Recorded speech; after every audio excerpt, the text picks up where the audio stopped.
Hello podcast. My name is Derek Peterson. I am very happy this week to be joined by somebody that I've been trying to get on the podcast for it seems like a month now. We just keep having scheduling conflicts. Erin Sorensen is joining me today. Erin, hello. How are you?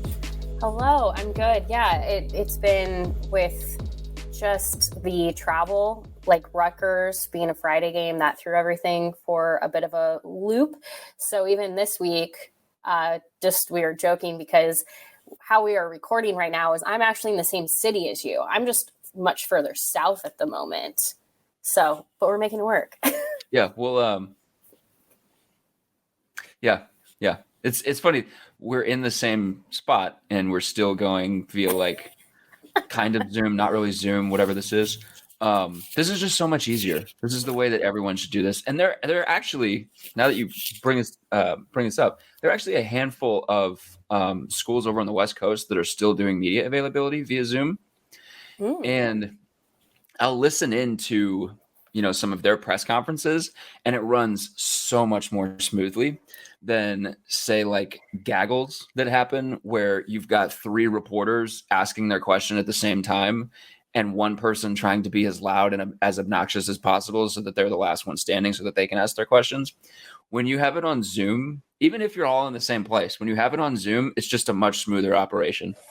Yeah, and it would also eliminate everyone doing the whole "why can't I hear the questions" thing, which is hard because no one cares about the explanation. But if anyone listening to this is interested, it's very difficult to explain if you don't see it. But like, for instance, most post-practice availabilities, which you know because you've seen them, are either in concourses. They're not in like they're not set up to be able to like really hear everything. So they put one microphone in front of the person talking, but you can't really mic everyone else around because even if you were like, let's put a mic out with the reporters are like in like a half circle around the person. So you'd either have to pass something or you'd have to set up, multiple. It would just be, it's not impossible. It's just not the easiest situation. And especially when multiple people are like trying to get audio. So that would eliminate that because then you would always hear the questions and people would be able to see who asked it, what they asked. It would definitely be a more user-friendly experience for the consumer watching it than what they get right now. Yeah. And you would also not get coaches constantly getting interrupted. I think that's my favorite thing in college football media is watching for the reactions of coaches when they get interrupted, when they leave like a pause towards like what would feel like a natural end, but then they're also, you just know that they're about to give you something good and somebody interrupts them. Mm-hmm. You get that in-person press conferences and availabilities. You don't get that in Zoom. And I think that's one of my favorite things to watch for. We're not here today to talk about press conference and media minutia. We could probably spend an hour talking about it. Instead, we are here to talk about the tied for first place in the Big Ten West Nebraska Corn Huskers. Hold on to your butts because this is going to be a wild end of the season because 6 weeks in, 6 weeks in, 7 for Nebraska if you count week 0. Nebraska is tied for the division lead with an interim head coach. The turnaround is remarkable, and they are going for 3 straight victories this weekend against Purdue, which is something that has not happened at Nebraska since 2016, which feels like it shouldn't be that long ago, but it actually is like a long time ago, especially in college football years. Erin, I guess what's the confidence level with this team right now? I actually asked Mickey Joseph about that just yesterday because what I kind of wanted to know from his perspective is one of the things that he and other coaches have been talking about is that prior to essentially the coaching change, a lot of these players, and I shouldn't even just say the coaching change, but just the lack of belief that 1, this team could win, and that 2, they could put together back-to-back multiple wins because it hadn't been done since 2018.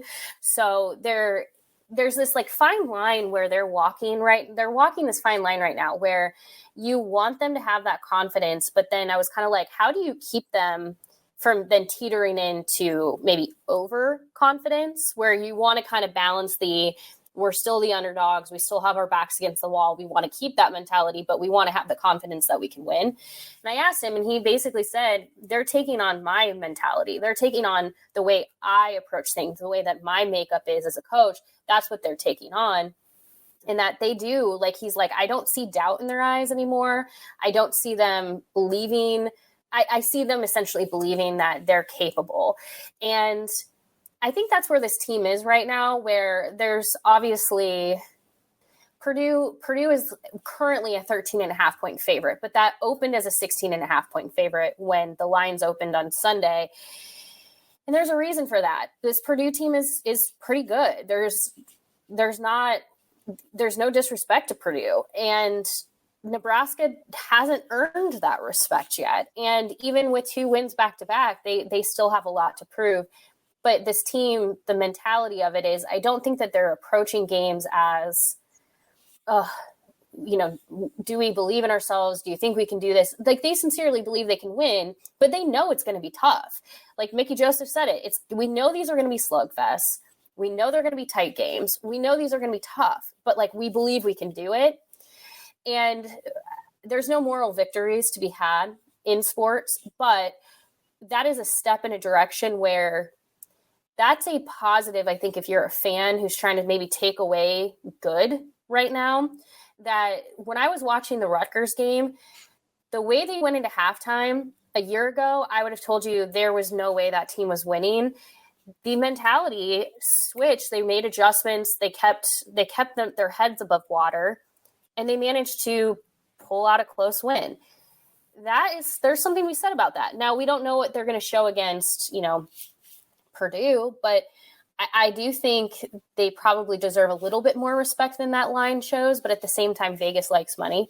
So it'll be interesting. I think this is an opportunity for them to kind of put that we believe in ourselves to the test, because chances are Purdue is going to play them pretty hard. And how do they respond another week when the going gets tough? That's what they've been really pushing right now. And, if somehow Nebraska can pull off that win, then the first place in the Big Ten West thing stops looking, as Mickey Joseph said, like fake first place, and starts to look a little bit more real. So yeah, it's a little bit of, for me covering this team, an interesting place to be right now, because it feels like really anything is truly possible. And I don't say that to blow like smoke at anyone or to like create overconfidence. I just truly think anything is possible for this team. Well, Wisconsin and Iowa sucking in the Big Ten West has really made it to where, the door is open for anybody. And Purdue, I think you get a little bit of sticker shock with Purdue when you see like an opening 16.5 point line, just because of the name of the program. But like, they're pretty good. 4-2, both losses came in the final minute of the game. Aiden O'Connell is not to be messed with. And conveniently for Nebraska, the pass rush has kind of found itself over the last 2 weeks. They got 6 sacks in the last 2 games. The way that they beat Rutgers, I mean, so rewind 2 weeks ago, this time they hadn't beaten an FBS opponent in 9 tries. Then they beat Indiana. And then they go into halftime on the road on a Friday night, weird night, against Rutgers in Piscataway of all places, and you're down 13-0, and you're like, God, what is this? And then they pitch a shutout in the second half and they win. And like you said, that's a game that Nebraska teams that we've seen in the past probably don't win. My question for you is when the comment about like no more doubt, there's no more doubt, there's belief now. When that kind of comment gets made, it's just natural for your brain to be like, so did they not believe in Scott Frost? Did they doubt Scott Frost? And I wonder if it's not so much that, but just all of the baggage that was associated with the coaching staff. Let's do the nameless, faceless opponent thing. It wasn't Scott Frost. It was just everything that had happened to this team and everything that had happened under that regime. Do you think that has more to do with, what we're seeing now, that they just don't have that, that just constant weight, that constant stress, that constant talk about, hey, your coach is going to get fired if you lose this game or that game.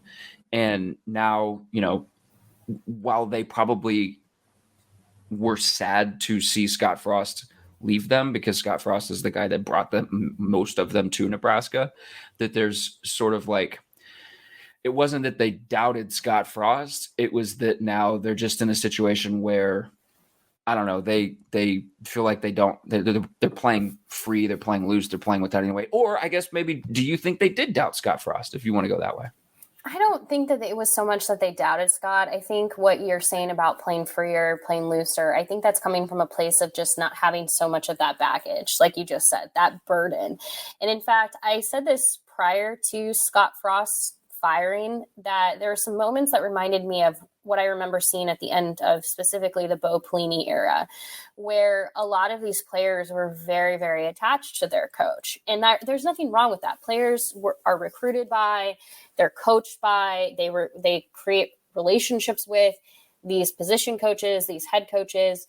And so there's naturally always going to be that want to play really hard for these people.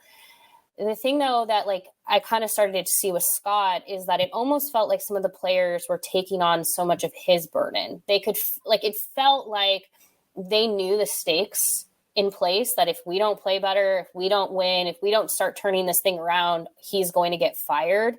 And I think that was always kind of dangling there as like a carrot, but not a carrot that you want. It's kind of like you want to avoid it. And yet they're just trying to do what what they believe is the right thing to do, play super hard, and then you're not seeing the results. And so each time you're starting to feel like we're the reason our coach is about to get fired. We're the reason that people feel this way. Like, I think it just got really heavy.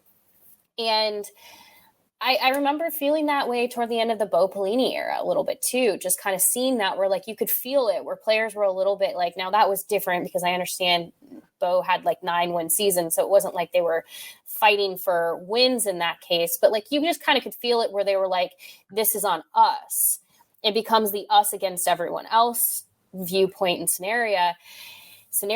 And I just think that that's a really it can become really toxic. And I'm not saying that as it just is. It is what it is. And I think when Scott was relieved of his duties and Mickey Joseph came into that spot, Mickey kept talking about, we just need to make sure that these players are okay. We need to focus on the mental health side of this too. And it was interesting because I saw some people on social media who were like, who cares? It's football. And it's like, you got to care about their mental health too, because they're showing up and they're putting their bodies on the line. They're working incredibly hard. And if they feel worn down and beat down and mentally just drained, they're not going to perform to the level that you need them to. You're not going to come out in the second half against Rutgers on a Friday night and outscore them 14-0. That's a thing. Yeah, it truly is. And I saw moments post game against Rutgers where players and coaches were embracing each other and you could just feel relief. And that's not to say that they're going to win every single game the rest of the season. I don't quite think that, but there truly is something that. Quite. Are they going? Okay. Are they going 4-2, 5-1? Is that what you're predicting? Really even thought through it, but honestly, I'm trying to put you on the spot here. Well, no, I'll just say this. I think this team gets bowl eligible. Truly, I do. And that's the wild part for me is if you had said that to me, 4 weeks ago, is this team going to be bowl eligible? I said probably not. I actually do think this is going to be a bowl eligible team. And that will be, if push comes to shove and that's what happens, that will be fantastic. And I don't even care if it's the Music City Bowl, a bowl that Nebraska was the last bowl game Nebraska went to. And, if that ends up happening and they get to go, I hope they enjoy the heck out of that. That would be such a, monumental moment for everyone involved to get to that point. But in the meantime, I don't know. It feels like a weight has been lifted. And I don't say that out of any disrespect for Scott Frost or anyone else, Eric Shenander. It's just sometimes when you're in the thick of things and you don't really maybe see a way out, it can get really, really heavy and you don't know how to fix that. And I think that's where the players and the coaches were at. I just think they were really bogged down. now that's, again, they're gonna face adversity. They're not done. They're gonna face more adversity, but I'm eager to see how they handle that with Mickey Joseph at the helm and him leading this, because he seems very, very like cognizant of the mental health side of it and making sure that they stay above water. And I think that there's a lot to be said about that. So Illinois is 5-1, winners of 4 straight. They play Minnesota this weekend. Minnesota is 4-1. Row the boat. If Minnesota wins that game and Nebraska beats Purdue, Nebraska's in sole possession of first place in the Big Ten West. So tell me why right now Mickey says the like 3-way tie that they're in for first place is fake. He was kind of picking fun at, because now, to be fair, he said that on a Friday night when Nebraska had technically gone into like owning first place for like 12 hours until the next games were played.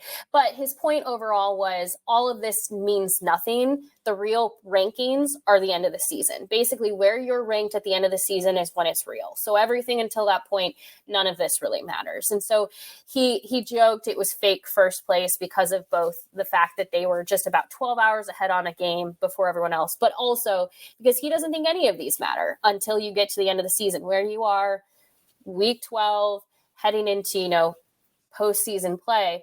That's what matters. And so I appreciated that. Although I will also add, there were some Nebraska fans that were like, just let us have this on Twitter after the game. That's what I wanted to ask you. Let's psychoanalyze this a little bit. Do you think it'd be better for this particular team, for this specific set of players, to be like, yeah, we are in first place, let's feel good about that for a little bit?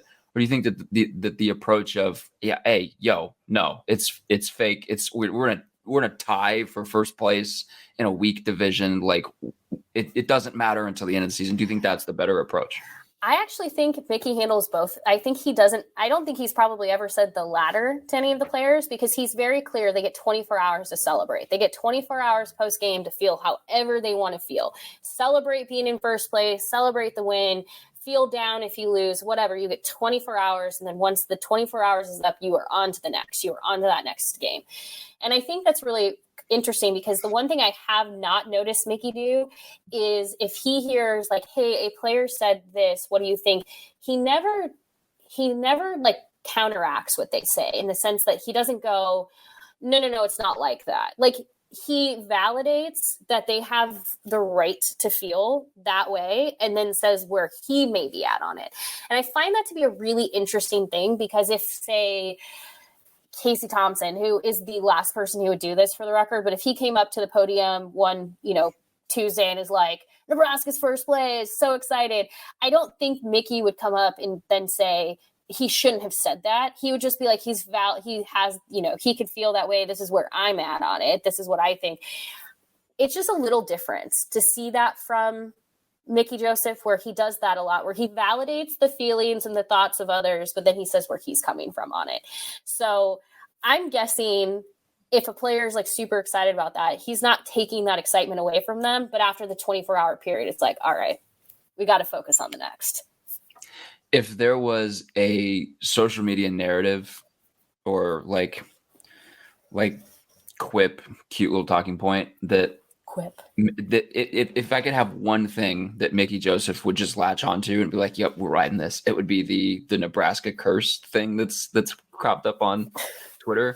Nebraska's like the Monstars right now, basically. Like, they lose to a team and then they just take that team's power. Oklahoma has just fallen apart since demolishing Nebraska. Northwestern has lost 5 straight games, beating Nebraska. I would like to see T-shirts made for the Nebraska curse. And if Nebraska beats Purdue and then it happens again in Purdue, I want to see T-shirts made. I want somebody to make some T-shirts, and I want them sent to this is a thing for the Varsity Club. Why don't we do this? We'll make some T-shirts. We'll send them to Mickey Joseph, and we'll see if he wears them for a press conference. I mean, this Nebraska situation, if you're Purdue, like, you kind of have a no-win situation here, because if you are to win this game, if you're Purdue, you beat Nebraska, you're like, heck yeah, on to the next. As Brett McMurphy tweeted, he said the Husker Hex is real and it's spectacular. Since beating Nebraska, Northwestern is now 0-5. Oklahoma is now 0-3. Georgia Southern is 1-3, and all as a total are combined 1-11. So the teams that have beat Nebraska have just like their seasons have all just like taken the roller coaster straight into the sun. Like they are just a hot mess. So if you're Purdue, you're probably like, what is going on here with these teams that beat Nebraska? So I do find it funny. I've seen some people joking that Purdue, they're like, you know what to do. Do you want that for the rest of your season? Or do you want, just one loss, or do you want a bunch of losses? Pick your poison here. Yeah. I wanted to ask you about the defense, because I said a little bit ago, Nebraska got 6 sacks in the last 2 weeks. Pass rush is looking a little bit better. Since the change from Eric Chenander to Bill Bush and as the team's defensive coordinator, have you noticed anything materially different with the defense, be it in the way that they practice, the things that they say, what you've seen on film? Have you noticed anything that is like materially different between Bush and what they were doing with Chenander? Well, first and foremost, one of the like snarkiest things that Mickey Joseph has said so far is when he was asked like basically what has changed. He said we changed defensive coordinators. I was like, oh my. I think the biggest thing is like they've obviously simplified things. They're making it a little bit easier. I think the defense was maybe trying to do too much, and they weren't. From what we understand, they've simplified the playbook just a little bit. So that way it's easier to get the calls in. They're easier to understand what's going on in a quick moment, especially when you're going against quicker offenses. But outside of that, like, I think like maybe some of it is just them like, is just improve. Like it's just overall letting them play freer and looser. But like, I really think the simplification piece of it is honestly been working wonders, because they've all brought it up at different points where they're like, Bill Bush has made things a little bit simpler. Bill Bush has done this. And also like they've made changes on defense where, they broke up safeties and cornerbacks, where Travis Fisher is now not dedicated to both. Mickey Joseph has been clear that most schools in the country don't do that, where they have one person coaching both. So he's like, you have to have more focus. Just feels like they're paying attention to more of the details. They're paying attention to more of just basically be really good.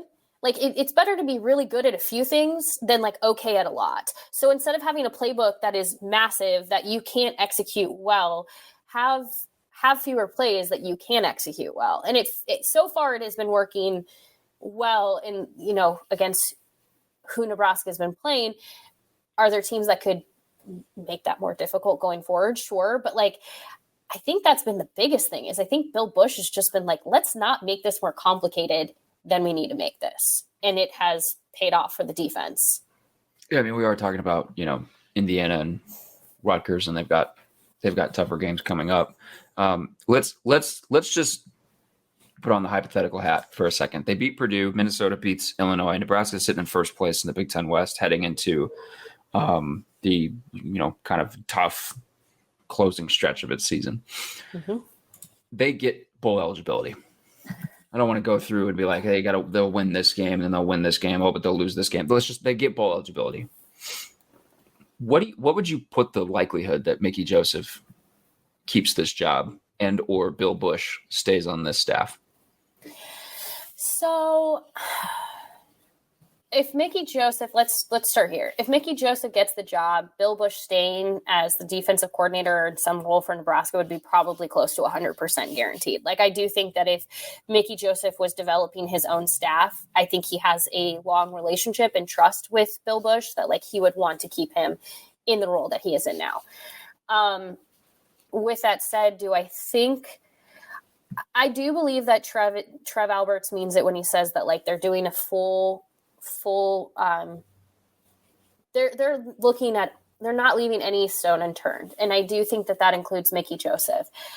I still am kind of like 50-50 on that, where like, I do think that they're really looking outside of Nebraska, whether people feel that's fair or not. I just think the likelihood of Mickey Joseph being the next head coach is probably not as like significant, even even if Nebraska, now if they win every game of the rest of the season, I think that's a little bit of a different story. But let's say it's just getting bowl eligible, I still think it's like probably more likely that they hire outside. With that said, I think it's a pretty good chance that Mickey Joseph is still at Nebraska coaching in 2023. And I say that like, understand that coaches come in and they have their own people, they have their own, but like Mickey Joseph is one of those coaches that I think a lot of coaches that are on Nebraska's list right now would love to have on their staff and would find a role for him and could keep him as an associate head coach. He could coach really, like I said, anything. He's shown he can coach just about any position he needs to. You can slot him in, and he meets with players from both sides of the ball. He's talking both sides of the ball.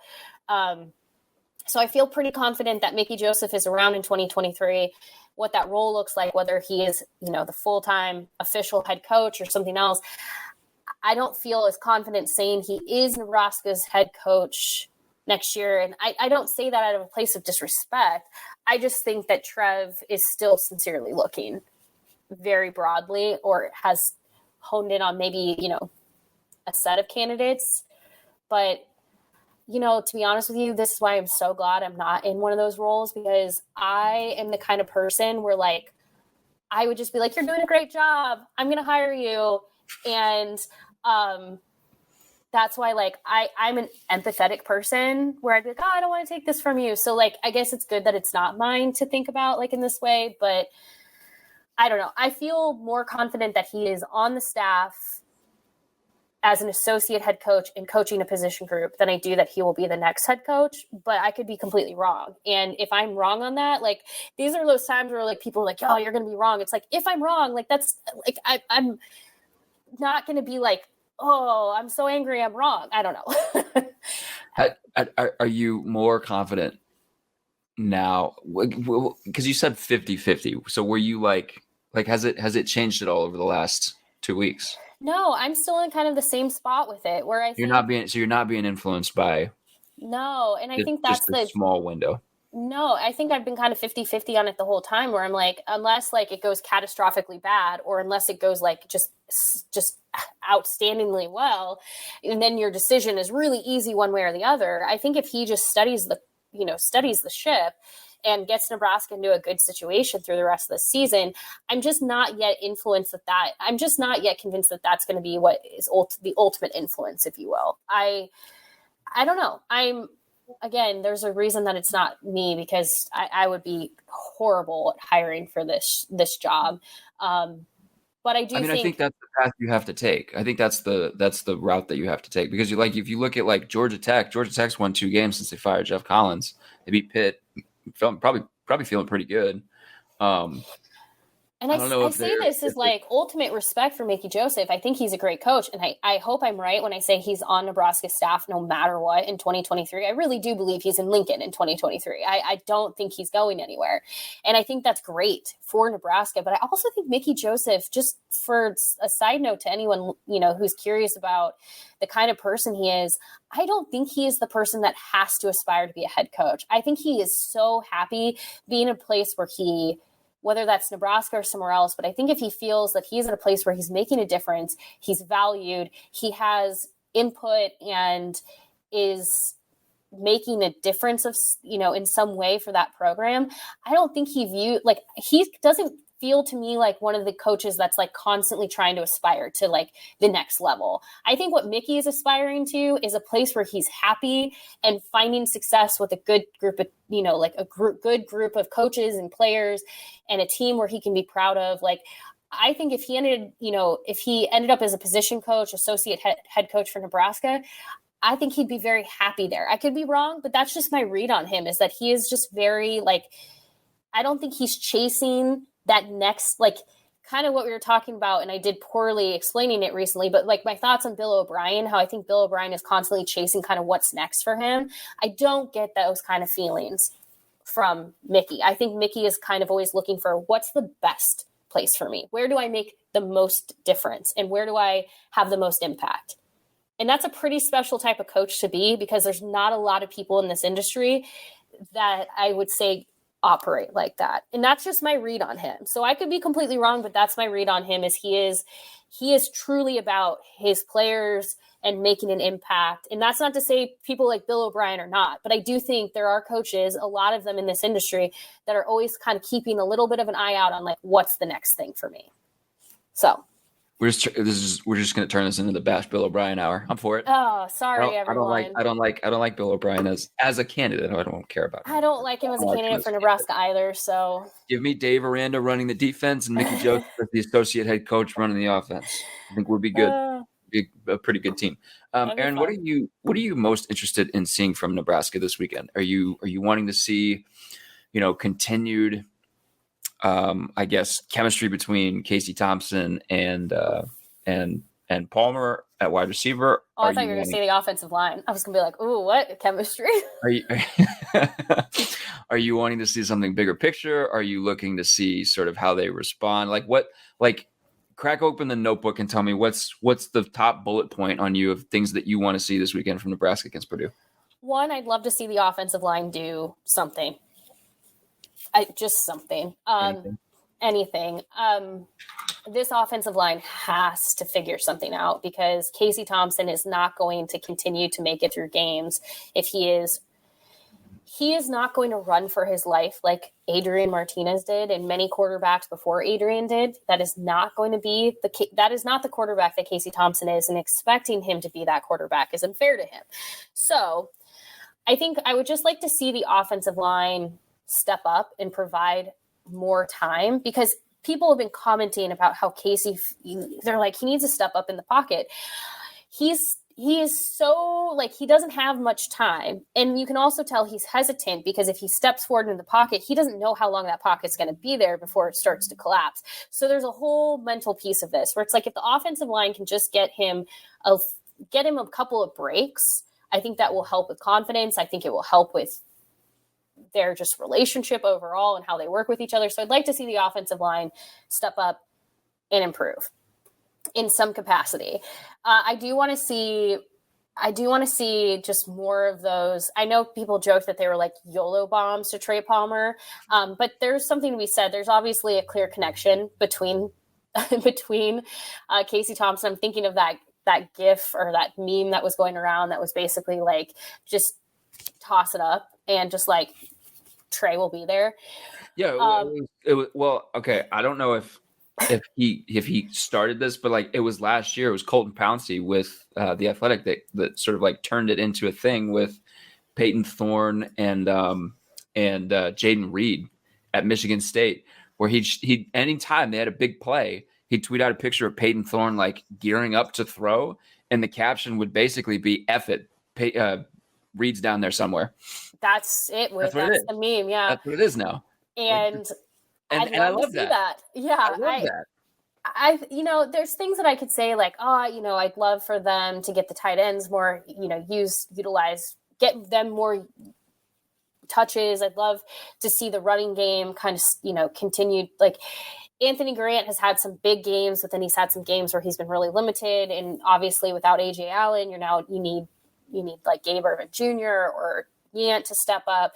Yeah, those things are all important, but I think the biggest piece for me is on the offensive side is just all of that stuff can happen if the offensive line just improves a little bit. They did say that the offensive line has had, and I hesitate, I can already hear the groans before I even say it. Great week has had one of the best weeks of practice. I feel different, though, about them saying this than when Scott said it, because they haven't said this before. They were like, no, they practiced like garbage last week, just to be clear. So they're not blowing smoke on that sense. So I'm like, all right, maybe there's something, we'll see. On the defensive side, I just think you need those guys up front to just keep playing kind of with a vengeance. Ty Robinson, I know that he was basically told, we know you have more in you than you're giving. We know you can play better than you are. And he has started to step up and made some big plays, and you can tell he's really proud of himself in those moments. So I think we need to see more of that. So basically I'm putting it on the lines. The lines have to continue to get better and improve, because when your lines are playing well, everything else starts to fall into place, or at least starts to fall into better place than it was prior. Well, I mean, this is not going to be, like groundbreaking analysis, but Aiden O'Connell's a good quarterback. He proved that last year. If you can't pressure him, then he's going to pick you apart. If you just let him sit back there, he's going to pick you apart, especially with this Purdue scheme. They've given up 11 sacks in 6 games. Purdue has. Nebraska has 6 sacks in its last 2 games. I think that's going to be the thing. Like that's going to be the piece of it. Who's going to win that battle? Are they going to be able to put pressure? And it doesn't have to be, sacking him. It doesn't have to be finishing plays with a sack. Just making him feel nervous. Getting some hits early in the game, putting him on his back a little bit early in the game. Because that'll also, that'll go back to the sort of that doubt versus belief conversation that we had earlier, where if you can start to do that early, you give yourself a little bit of confidence and a little bit of belief that, hey, we're going to get after you this game. We'll see. And it's not been a great defensive season for Nebraska. Do you think that this is more like blowout or not blowout? Shootout potential. I didn't mean to say blowout. Maybe that's a Freudian slip. Do you think this game has shootout potential, or is going to be 28-23, like 33-28 kind of score lines? I feel like it's going to be. I don't think it's going to be shootout. I could see it being like a 28-24. Kind of like you say, like in that range where I could see, there being some points. Although like last week my score prediction was something like 24-21 Nebraska. And I was like, that feels like too many points. I even said that. I was like, it feels like too many points for both of these teams. I could see it also being something like 21-17. Like I could see it being a lower, like not low scoring game, but a lower scoring game. I really think it's gonna really, like, not to like take it right back here, but it's gonna really fall on those lines. And who can put pressure, do they fall apart? Who's letting, if it becomes a shootout, that would mean that the lines have, I don't even know what I would make with that, but I think I'm going to take Mickey Joseph on this one from him watching, what he sees from Purdue and teams ahead. I think it's going to be a bit of a slugfest. I don't think a slugfest in like a 9-6 route. But yeah, I think it's going to be a bit of slugfest, and I could see it both scores being somewhere in the 20s. That's kind of where I'm at right now. Well, so they've played 5 FBS teams so far this season, and then all 5 of those games have been decided by 10 points or less. So yeah. Purdue is basically just Nebraska at this point. If we want to go that route. Sorry, Purdue. But yeah, all 10 points or less games have been decided by. So yeah, I mean, I think it'll be an interesting week. So it's gonna be interesting. I just hope it's not a really late game because we still have to drive back to Chicago after it. So as long as they can just keep it moving. So basically, I'm on the run the ball team this week. Just run the ball ever so often. Anthony Grant. Keep that clock running. Anthony Grant is your guy. He is.